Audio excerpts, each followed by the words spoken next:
Finigradus Radio Station. Hello Finars, masih ada Agil Ababil di sini nemenin kamu di Morning Madness sampai jam 12 siang. Dan seperti yang udah Agil bilang tadi, kalau sekarang itu Agil bakal ngobrol-ngobrol nih sama Bapak Krisnu, yakni adalah alumni dari Balindo Paradiso, sekaligus juga asisten direktur dari Balindo Paradiso. Halo, selamat pagi Bapak Krisnu.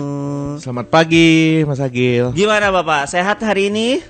Sehat. Apakah sudah makan atau belum? Sudah. Oh, berarti sudah semangat dong. Untuk kita ngobrol hari ini Finars, Agil bakal ngobrol banyak banget sama Bapak Krisnu tentang Balindo Paradiso. Tapi sebelum itu, Agil penasaran nih. Bapak, kalau misalkan di Balindo Paradiso sendiri kan berarti itu adalah sebuah kampus yang mana jurusannya tuh lebih ke pariwisata.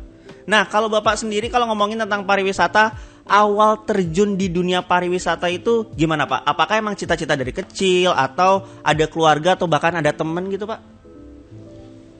Oke, terima kasih Mas Agil. Ya. Pariwisata itu memang dari orang tua dan saudara-saudara juga banyak di sana. Jadi dari dulu memang passionnya saya di pariwisata seperti itu. Oke, berarti udah dari kecil udah terbiasa dengan dunia pariwisata gitu Pak ya? Betul sekali. Nah, apa yang buat tertarik dengan dunia pariwisata? Apakah hanya karena orang tua udah terjun di dunia pariwisata duluan, atau ada kayak misalkan seneng nih ngobrol sama bule atau ketemu bule, atau seneng karena uangnya dapat dolar gitu? Itu gimana Pak? Apa yang buat tertarik di dunia pariwisata sendiri? Yang bikin saya tertarik itu ya karena saya suka bersosialisasi ya, barang tentu ya. Saya tuh senengnya bisa ngobrol sama orang luar khususnya. Oke. Sama bule, sama terutama kan saya dulu di Sanur tinggalnya. Oh, jadi emang udah Sanur, sering memang ya? Daerah pariwisata. Iya. Jadi cita-citanya memang pingin bisa bahasa Inggris barang tentu. Oke, ini menarik banget sih Winars. Kalau buat kamu juga yang mungkin punya cita-cita gitu, pengen kerja di luar negeri, bisa jalan-jalan, apalagi tertarik dengan bidang pariwisata, tentunya Balindo Paradiso ini adalah pilihan yang tepat banget. Nah, kalau ngomongin tentang Balindo Paradiso sendiri Pak, bagaimana ketika Bapak itu akhirnya lulus dari Balindo Paradiso dan pekerjaan apa yang Bapak lakukan setelah lulus dari Balindo Paradiso itu? Saya dulu setelah tamat SMK, SMK itu SMA Kejuruan khusus pariwisata. Setelah itu saya melanjutkan ke kampus Balindo Paradiso.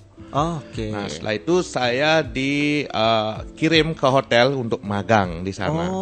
Selama 6 bulan. Setelah itu saya di hotel itu diangkat sebagai seorang daily worker pada saat itu. Oh, DW dulu jadi ya? Iya. Oke, kalau boleh tahu posisi apa Pak waktu itu? Saya posisinya di room division, khususnya di cabin istilahnya. Kalau di kapal itu di kamar, khusus membersihkan kamar. Oke. Nah, kalau misalkan tadi kita ngobrolin tentang Balindo Paradiso, apa sih alasan Bapak tuh memilih Balindo Paradiso sebagai kampus untuk melanjutkan pendidikan? Kampus Balindo itu sudah terkenal, saya dengar-dengar juga dari teman-teman juga. Oh, kampus Balindo ini memang bagus. Kenapa bagus? Satu, kampus Balindo ini mempunyai agent sendiri untuk menyuplai tenaga kerja. Jadi sebelum saya itu udah banyak juga teman-teman yang sudah berangkat bekerja khususnya di kapal pesiar pada saat itu. Makanya saya percaya, saya cross check kampusnya selain bagus, fasilitasnya sangat lengkap. Nah, di sana saya bisa memilih untuk kuliah di sana. Oh gitu. Kalau boleh tahu nih Pak, Agil penasaran. Awalnya tahun berapa nih Bapak masuk Balindo Paradiso? Dari tahun 1998. Sudah lama banget itu. Cukup lama ya. Iya. Oke, dan lulusnya Pak, itu tahun berapa kalau boleh tahu? Kalau boleh tahu aja nih. Saya ngambil diploma 1, jadi 1 tahun saja. Oh, 1 tahun jadi saja. 6 bulan saya dikasih teori di kampus, sekalian praktek, baru saya magangnya selama 6 bulan.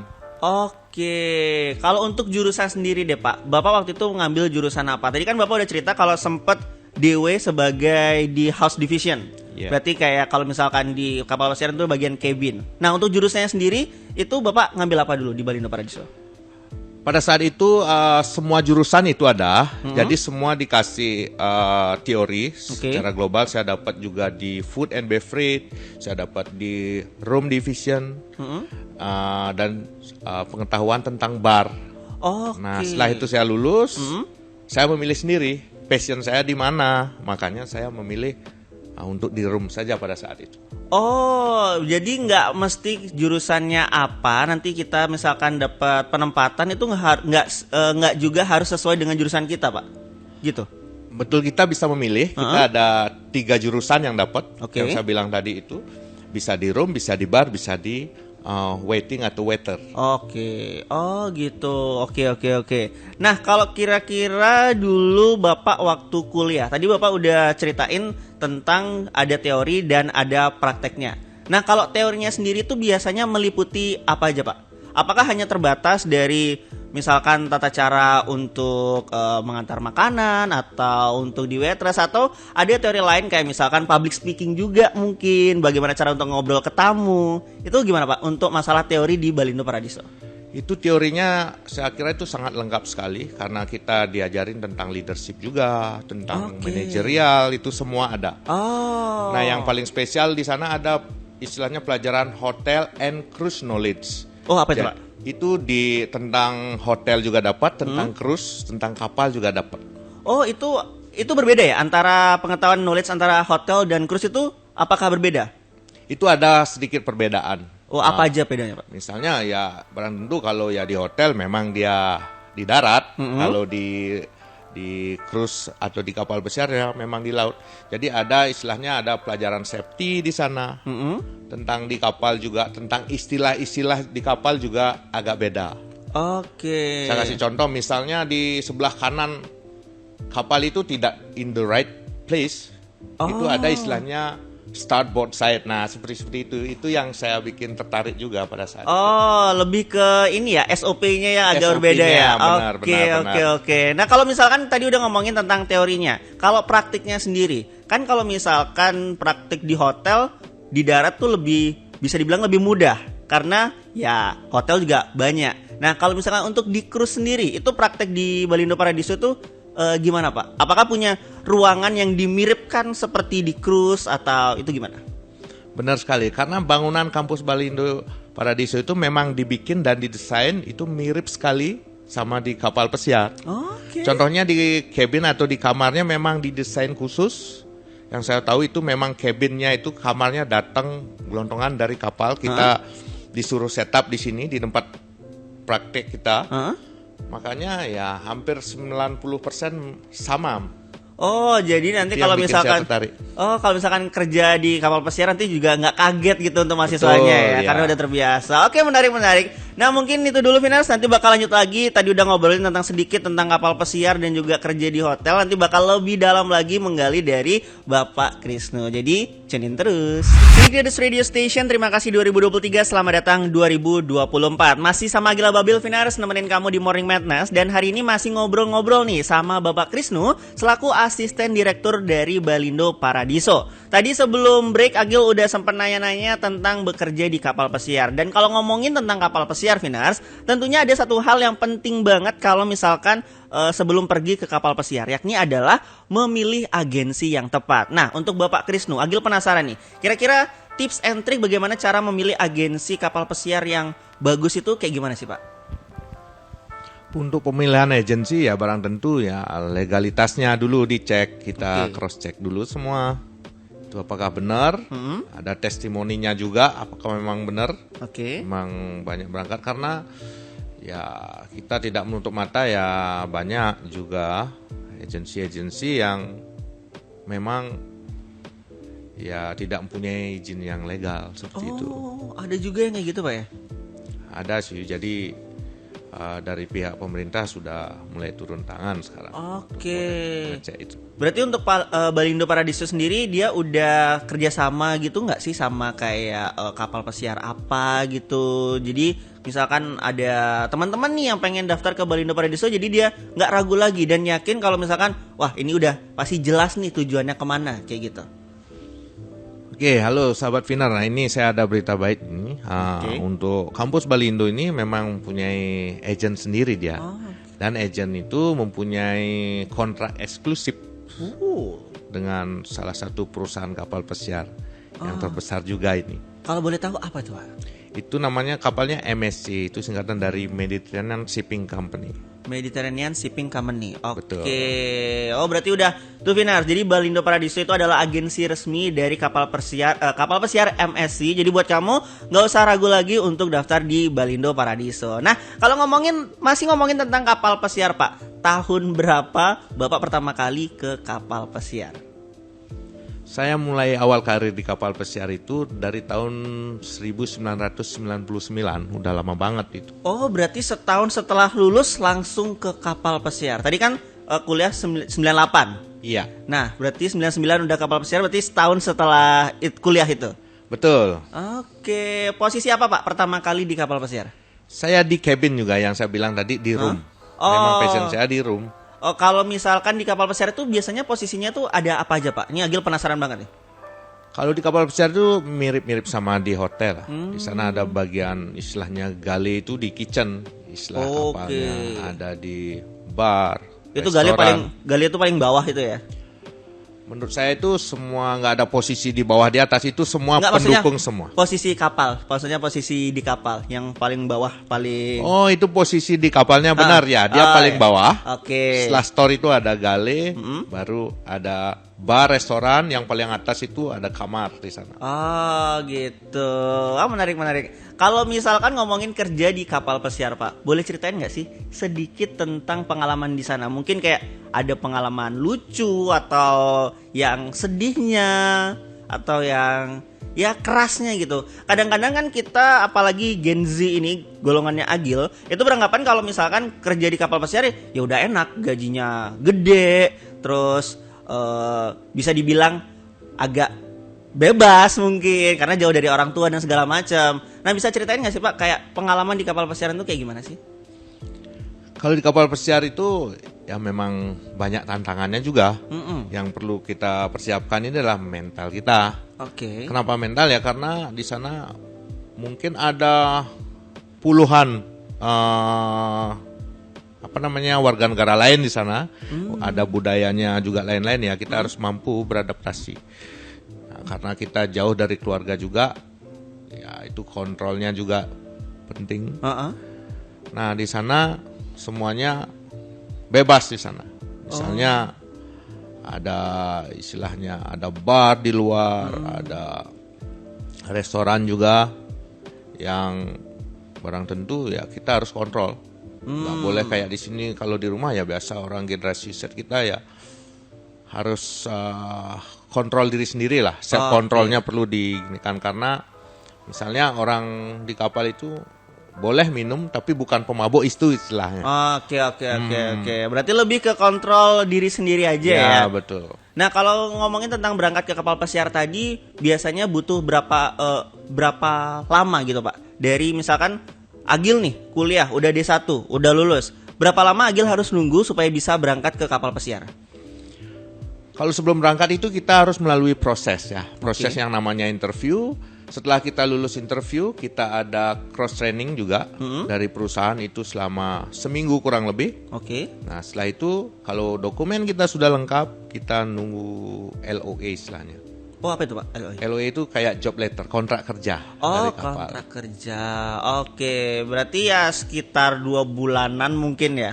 Ya, more or less, kurang lebih seperti itu. Oke. Nah, sebelumnya agak mundur sedikit nih Pak. Motivasi apa yang bisa bikin Bapak tuh niat ke kapal pesiar? Apakah dari gaji aja atau emang ya kayaknya seru deh keliling dunia gitu di kapal pesiar kayak gitu? Betul sekali, yang bikin saya menarik selain gaji ya, ya kita nggak munafik kita ke sana ya memang cari dolar. Iya benar. Selain itu ya kita mengenal banyak orang dari negara-negara lain dan juga kita bisa berkeliling dunia secara gratis itu. Udah ke negara apa aja tuh Pak? Kalau boleh tahu nih. Kalau biasanya kalau di kapal pesiar itu dia mengejar summer. Misalnya kalau kita di Eropa, kita keliling Eropa dulu selama 3-4 bulan. Setelah mereka di sana di Eropa itu musim dingin atau winter, kita pergi ke Amerika seperti itu. Kita pergi ke Amerika Latin, contohnya ke Brasil. Dan biasanya sekali pelayaran tuh berapa lama Pak? Sampai setahun? Atau kurang kita dari pakai itu? kontrak di sana. Oh, kontrak. Berapa Ya. lama biasanya kontrak itu? Kalau kontrak di kapal pesiar itu maksimal sekali 9 bulan. 9 bulan. Ya. Oke. Kadang-kadang ada yang 7 bulan, ada yang short kontrak. Itu tergantung yang dikasih job letternya. Di sana sudah tertera semuanya. Oh gitu. Ya. Nah kalau misalkan kerja di kapal pesiar nih Pak, tentunya kan selama 9 bulan ya kita stay di tempat yang sama nih. Benar, Ya kan di ya. kapal cuman ya lihat itu aja, orangnya juga kadang-kadang itu aja. Apa biasanya hiburan kalau misalkan dulu nih Bapak bosen gitu ketika di kapal pesiar? Kalau menurut saya sih nggak bosan, memang itu aja. Tapi yang menarik itu kan ketika kapal itu mendarat di satu negara, ya kita bisa oke. keluar. Oh gitu. Itu yang bikin menarik. Oh bisa keluar berarti Pak ya kalau misalkan Betul. lagi mendarat gitu? Ya kalau kita lagi off kerja, misalnya 2 jam, 3 jam, kita bisa ikut keluar. Santai-santai di sana. Itu yang bikin menarik. Oh seru-seru juga ya ternyata ya? Ya benar. Oke. Nah selain tadi jadi yang di cabin housekeeper, nah setelah itu Bapak mencoba posisi lain mungkin di kapal pesiar atau gimana? Pernah sih kalau di sana kita ada sistem appraisal. Itu apa? Appraisal itu ada penilaian terhadap kinerja kita. Oke. Saya pernah diajukan sebagai asisten eksekutif housekeeper di sana. Oh, Iya. oh itu udah lumayan berarti udah asisten eksekutif tuh. Iya. Oke. Baiklah Finas, tadi udah kita ngobrol-ngobrol sama Bapak Krisnu tentang pengalaman kerja di kapal pesiar. Nanti bakal kita lanjut lagi kira-kira ngobrol apa aja. Di Ignitis Radio Station masih ditemenin sama Agil Ababil. Finas di sini masih nemenin kamu di Morning Manas sampai jam 12 siang. Dan hari ini masih ngobrol-ngobrol sama Bapak Krisnu selaku asisten direktur dari Balindo Paradiso. Tadi Agil udah ngobrol bagaimana pengalaman Bapak Krisnu kerja di kapal pesiar, terus apa aja yang harus dipersiapkan ketika sebelum berangkat ke kapal pesiar, dan tentunya pilihan yang tepat banget Finars kalau misalkan kamu tuh pengen bekerja di kapal pesiar itu adalah pilihannya Balindo Paradiso. Coba Bapak ingatkan sekali lagi ke Finars mengenai Balindo Paradiso, bagaimana cara pendaftarannya, terus apa aja dokumen yang perlu disiapkan ketika mau daftar. Silakan Bapak. Untuk kuliah di Balindo Paradiso itu kita ada banyak jurusan di sana. Caranya mendaftar itu cek di IG kami sama Facebook kami. Oke. Itu di Balindo Paradiso. Dan juga pendaftarannya kita terima secara online juga. Itu ada web kami di sana www.balindoparadiso.id. Oh, jadi tentang pendaftaran semuanya udah lengkap di sana Pak ya berarti ya? Benar sekali. Nah, kalau misalkan tentang Balindo Paradiso, boleh di-mention lagi jurusan apa aja yang ada di sana Pak? Di sana ada jurusan dining room cabin suite. Di sana Anda mendapatkan pelajaran di restoran sama di room. Oke. Yang kedua ada jurusan bar yang di sana itu memang spesifik untuk belajar bar di sana, mendalami. Di sana ada bar flare di sana, ada bar mixologi di sana. Oh, berarti tadi ada bar, terus yang pertama ada Dining room cabin suite. dining room sama cabin steward. Iya. Oke. Nah, kalau misalkan untuk kuliahnya sendiri Pak, paling lama di Balindo Paradiso itu berapa lama? Kita ada D1 dan D2. Kalau D2 kita ada namanya jurusan butler. Di sana itu mendapatkan semuanya. Misalnya ada dapat bar, restoran, ada dapat kulineri juga. Dan yang terakhir ada itu jurusan spa juga. Ini menarik sekali ya. Ada kita spa. baru buka spa di sana. Oh, yang terbaru itu adalah jurusan Spa, spa. ya. Untuk spanya sendiri juga sama, D1 dan D2 juga? Untuk spa kita D1 saja. Oh, D1 saja. Oke. Nah, itu Finars, jadi buat kamu yang kalau misalkan pengen mendaftar langsung aja ke webnya. Tadi ada di www.balindoparadiso.id. di www.balindoparadiso.id. Di sana udah lengkap banget. Jadi kamu langsung aja yang misalkan masih bingung sekarang, aduh kak aku bingung banget nih mau kuliah di mana, terus pengen kerja juga di kapal pesiar, terus juga jurusan pariwisata. Di sana udah lengkap banget di Balindo Paradiso. Nah, Pak, boleh terakhir untuk Finars, apa sih alasan yang paling besar untuk mendaftar di Balindo Paradiso? Sekali lagi saya bilang Balindo Paradiso adalah sekolah yang eksklusif, lokasinya juga strategis yang berada di Tekumar Barat, nomor 234A. Jadi fasilitasnya juga sangat lengkap di sana. Dan gedungnya juga sudah memadai. Kita jurusan juga sangat lengkap. Dan juga ada tempat praktek yang mirip sekali di kapal pesiar, seperti itu. Jadi buat kamu Vinars, itu tadi Bapak Krisnu yang udah ngobrol-ngobrol barengan sama Agil mengenai Balindo Paradiso. Jadi buat kamu langsung aja yang kepo sama Balindo Paradiso, langsung aja bisa lihat di Instagramnya. Terus kalau pengen daftar juga silakan ke sana, karena tentunya itu adalah pilihan yang tepat banget. Apalagi buat kamu yang pengen kerja di kapal pesiar, karena Balindo Paradiso juga punya agensi resmi yang udah bekerja sama dengan MSC. Jadi itu dia Vinars, Agil udah ngobrol sama Bapak Krisnu. Terima kasih Bapak Krisnu atas waktunya udah ngobrol-ngobrol sama Agil dan juga ngasih tahu Vinars tentang pengalaman dan juga tentang Balindo Paradiso. Oke, ketemu lagi sama Agil Vinars. Thank you banget buat Bapak Krisnu sekali lagi, dan masih ditemenin sama Agil Ababil di Morning Madness sampai jam 12 siang. Kamu kalau misalkan pengen request langsung aja kasih tahu di semua sosmednya Phoenix Radio Bali.